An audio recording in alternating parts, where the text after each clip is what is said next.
Hello friends, welcome to my channel. ఈరోజు మనము చాలా సింపుల్గా ఈజీగా టమోటా పచ్చడిని ఎలా తయారు చేసుకోవాలో చూద్దామండి. ఈ పచ్చడిని నేను మా అత్తయ్య దగ్గర నుండి నేర్చుకున్నాను. చాలా ఈజీగా ఉంటుందండి, చాలా బాగుంటుంది టేస్ట్. మీరు ఒకసారి ట్రై చేయండి.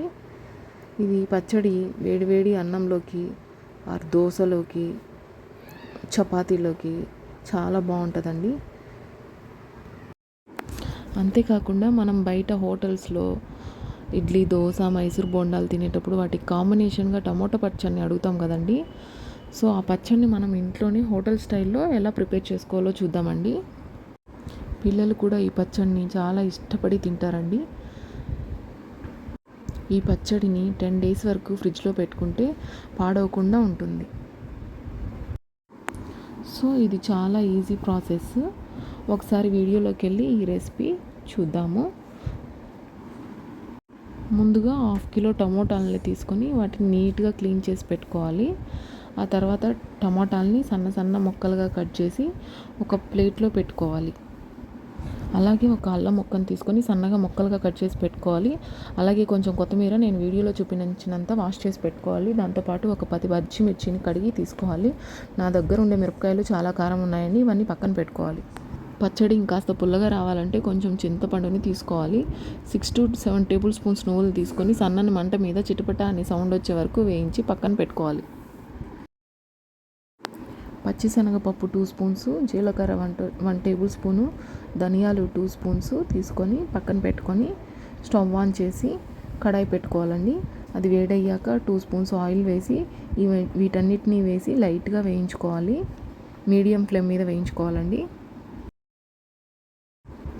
తర్వాత మనం ముందుగా కడిగి పెట్టుకున్న పచ్చిమిర్చి, కరివేపాకు, కొంచెం కొత్తిమీర, ఒక గడ్డ తెల్లగడ్డ పాయలు వీటన్నిటినీ వేసుకోవాలండి. బాగా వేయించుకోవాలి. వీటన్నిటినీ వేసి ఇవన్నీ బాగా వేపాక తీసి ఒక ప్లేట్లోకి పక్కన పెట్టుకోవాలండి. ఈ ప్రాసెస్ అంతా స్టవ్ మీడియం ఫ్లేమ్లోనే పెట్టుకొని చేసుకోవాలండి. ఇప్పుడు మళ్ళీ మనము అదే కడాయి తీసుకొని అందులోకి ఒక 4 tablespoons ఆయిల్ వేసేసి మనం ముందుగా కట్ చేసి పెట్టుకున్న టమోటా ముక్కల్ని వేసేసేయాలండి. దానితో పాటు మనం ముందుగా కట్ చేసి పెట్టుకున్న అల్లం ముక్కల్ని యాడ్ చేసుకోవాలి. అంతేకాకుండా ఆ టమోటాలకి సరిపోయేంత సాల్ట్ యాడ్ చేసుకోవాలండి. ఇక్కడ నేను 1.5 spoon వేసుకున్నానండి సాల్ట్. అలాగే కొద్దిగా ఒక 1/2 spoon పసుపు వేసుకోవాలి. అలాగే మనం ముందుగా తీసి పెట్టుకున్న చింతపండును కడిగి అందులోకి వేసి ఒకసారి అంతా కలిపేసి మూత పెట్టుకోవాలండి. మంటని మీడియం ఫ్లేమ్లోనే పెట్టి ఉడికించుకోవాలి. ఆ టమాటాల్లో వచ్చిన వాటర్ అంతా ఎగిరిపోయేంత వరకు ఉడికించుకోవాలండి. అప్పుడప్పుడు మనం గరిటతో కలుపుతూ ఉండాలి, లేదంటే అడుగంటిపోతుందండి. అలా అప్పుడప్పుడు కలుపుతూ ఉంటే వాటర్ అంతా ఎగిరిపోయి టమాటా మొత్తం బాగా ఉడికిపోతుంది. అలా బాగా ఉడికిన తర్వాత స్టవ్ ఆఫ్ చేసి పక్కన చల్లారి పెట్టుకోవాలండి.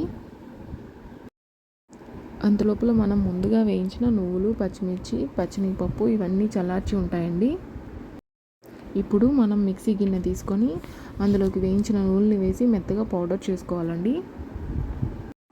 దాంతోపాటు మనం ముందుగా వేయించిన పచ్చిమిర్చి, ధనియాలు, టమాటా ముక్కల్ని అన్నిటినీ వేసేసి బాగా పేస్ట్ చేసి పక్కన పెట్టుకోవాలండి. ఇప్పుడు మనం స్టవ్ ఆన్ చేసి గిన్నె పెట్టుకొని 4 tablespoons ఆయిల్ వేసి ఆవాలు వేసి పోపు పెట్టుకోవాలండి. టేస్ట్ చాలా బాగుంటుంది. ఈ వీడియో మీకు నచ్చినట్లయితే నా ఛానల్ని సబ్స్క్రైబ్ చేసుకోండి.